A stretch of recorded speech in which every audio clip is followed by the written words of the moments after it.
Welcome to the Ancestral Findings Podcast. Oklahoma was originally set aside as a reservation for natives.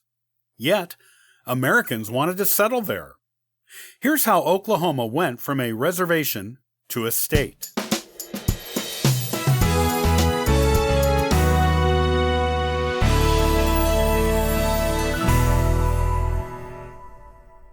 Anyone who has ever read the Little House on the Prairie books by Laura Ingalls Wilder knows a bit about the unique and varied history of Oklahoma. It was originally set aside by the United States government as a reservation for Native Americans of all tribes. However, American settlers with westward pioneering ambitions tried to settle it before it was legally permissible for them to do so.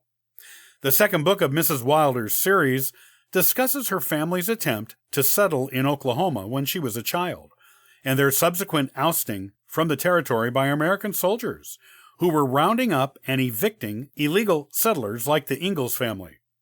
In fact, Oklahoma's nickname, the Sooner State, refers to this eagerness of American settlers to lay claim to the land before the United States government made it legal for them to do so. These early illegal settlers knew there was good land in Oklahoma from reports of people who had been through it, whereas the American government tried to convince its people the land there was no good and suitable only for native settlement. Most Americans did not believe this propaganda, however, and attempted to stake claims to the best pieces of land there. The United States government attempted to discourage this at first by forcibly removing American settlers and referred to the territory as Indian Territory on maps to show just which group of people the land was meant to belong to. However, the government eventually recognized that it could not stop everyone who was determined to settle there from doing so. Therefore, the Indian Appropriations Act of 1889 formally opened the doors to American settlement in Oklahoma. Eventually, enough American settlers went to live there that the term Indian Territory was dropped from maps, and the area became known simply as Oklahoma Territory. On November 16, 1907, Oklahoma Territory became Oklahoma, and the nation's 46th state. Oklahoma was the place that Native Americans were forced to migrate to during the infamous Trail of Tears in the earlier part of the 19th century. As the American presence in Oklahoma grew, the government established the Dawes Act in 1887, which divided the state into lands for individual tribes and eventually individual families.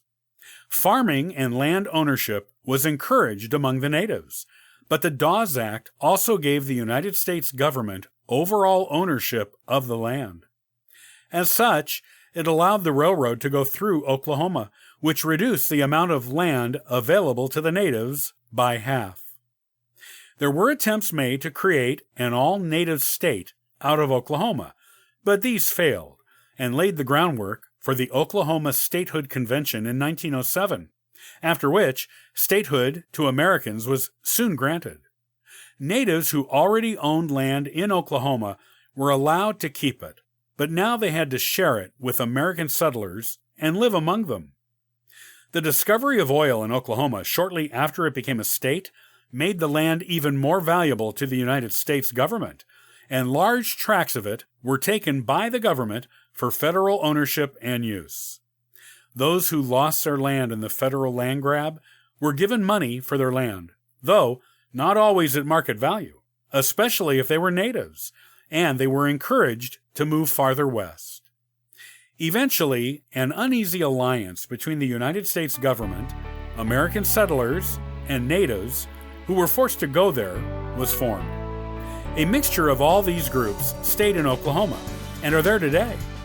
Oklahoma can truly be said to be the real melting pot of the dueling American cultures of native and non-native, making it unique among the states.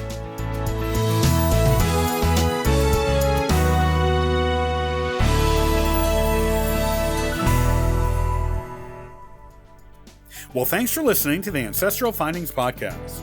You can subscribe to the podcast on YouTube and iTunes. Also, check out ancestralfindings.com for free eBooks and weekly giveaways. Happy searching!